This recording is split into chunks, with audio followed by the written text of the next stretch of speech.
앞서 보신 것처럼 이재명 대표의 쉐쉐 발언이 후폭풍을 몰고 왔습니다.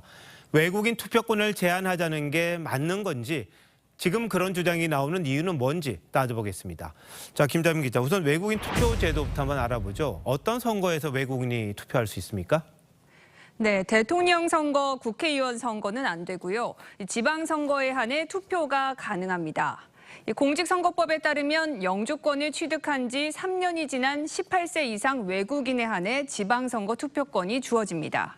그런데 지금은 총선이잖아요. 그런데 왜 국민의힘이 지금 외국인 투표권을 제한하자고 하는 겁니까?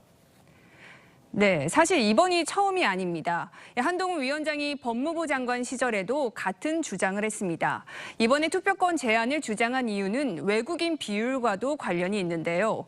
이 지방선거 투표권이 있는 외국인 12만여 명 가운데 약 10만 명이 중국인으로 전체의 78.9%에 달합니다. 이 외국인 투표권이 사실상 중국인 투표권처럼 여겨지는 면이 많아서 이재명 대표의 쉐쉐 발언에 맞춰 다시 등장한 겁니다.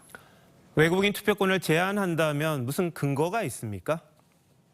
네, 상호주의 원칙에 어긋난다는 이유입니다. 우리는 조건을 충족하는 외국인들에게 투표권을 주지만 중국이나 대만, 일본은 자국에 거주하는 한국인들에게 이런 참정권을 주지 않습니다. 중국에서는 형평성 있게 우리한테 투표권을 부여하는 건 아니잖아요. 상호주의와 입각해서 검토를 해야 된다는 건 정확한 지적이라고 볼 수도 있는 거죠. 우리 동포들은 현지에서 투표를 못하는데 우리만 주고 있는 거잖아요. 그럼 이런 제도가 왜 도입이 된 겁니까? 네, 외국인 투표권은 1998년 김대중 정부 당시 한일 정상회담에서 처음 논의가 됐었는데요. 이 한국 국적으로 살아가는 제1교포들에게 일본 선거 참정권을 주기 위해서였습니다.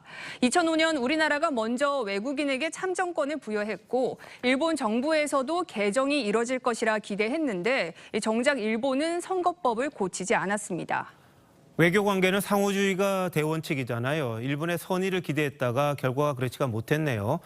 차제의 이번 문제 좀 꼼꼼히 좀 따져봤으면 합니다. 김정은 기자, 잘 들었습니다.